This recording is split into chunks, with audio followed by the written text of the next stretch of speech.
going to some of the questions from the back of the book in the analysis and interpretation, then some from the conclusion. Now, we successfully completed the lab and remeasured the evaporating dish and watch glass after it was heated and all the water evaporated, and we got a mass of that of 10.35. Okay, the two other masses that I wrote down, this first one is the mass right here, is the mass of the evaporating dish and the watch glass by itself, and this is the mass of the evaporating dish and watch glass after we added the 2 grams of sodium bicarbonate. Okay, so the first thing in our interpretation asks us to write down, we should have written this down in the lab, it was on the board. We need to write down the chemical reaction. So what we have is we have CH3COOH, which is acetic acid, and we added the acetic acid to sodium bicarbonate. Now, when we reacted these two things together, we had 3 products. The first product we had was sodium acetate,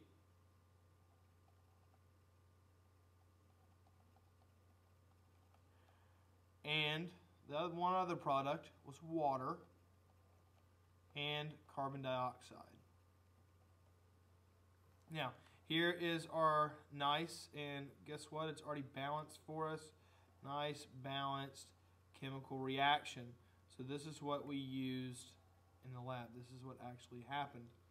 Now, first thing we have to do is we have to find out the molar mass of each one of these.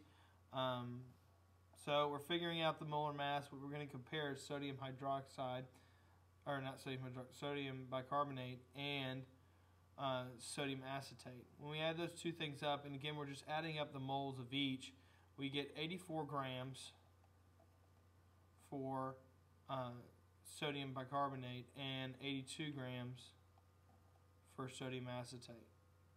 Okay, now we're going to use these later on in our examples. Now we should be able to do 3, 4, and 5 on our own. Thinking of those, again, 5 is just reiterating doing molar mass, which we've done before. But number 6, it says using a balanced equation in the amounts of sodium bicarbonate, determine the theoretical yield of sodium acetate in moles and in grams. Okay, what this means is basically what we're trying to determine is in the experiment, since we put in 2 grams of sodium bicarbonate,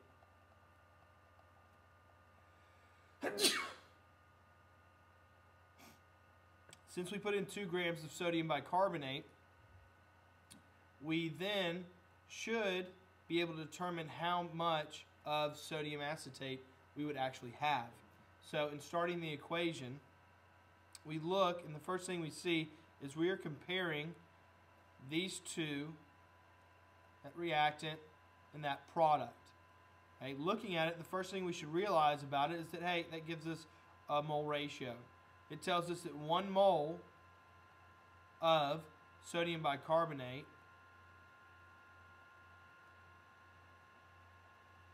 equals 1 mole of sodium acetate.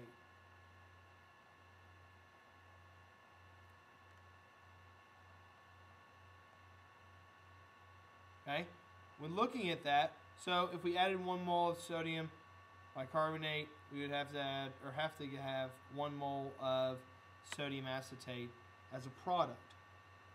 Now, those are our mole relationships. Now it wants us to determine the grams. This would be our theoretical yield. So in working this problem, we know that we started with 2 grams, looking at these calculations here. Exactly, this is the beginning weight, this is after we added the sodium bicarbonate. We started with 2 grams of it. So what we have is we have 2 grams of sodium bicarbonate.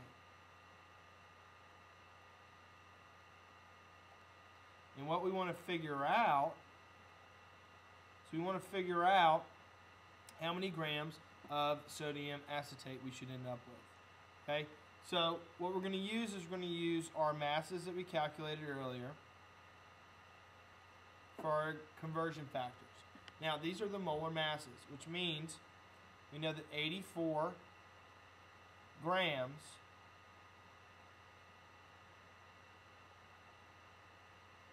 of sodium bicarbonate equals 1 mole. And this is why we calculated them earlier. So, what we did was we canceled out this unit, and now we have moles of sodium bicarbonate. Now we're going to take it from moles of sodium bicarbonate using our mole relationship here and take it into moles of sodium acetate. And that's a 1:1 ratio. Okay, so it's just going to be ones. Now this unit right here will be moles of sodium acetate. And we really don't want that. We want to know how many grams. So again, we would see, if we wrote out the units there, that those units would cancel. And we would be left with moles of sodium acetate. And we know that 1 mole of sodium acetate equals 82 grams of sodium acetate. Okay, so basically all we did was we canceled our units as we went through. And now we multiply the top, multiply the bottom, and what we're going to get is we're going to get 1.95 grams of sodium acetate.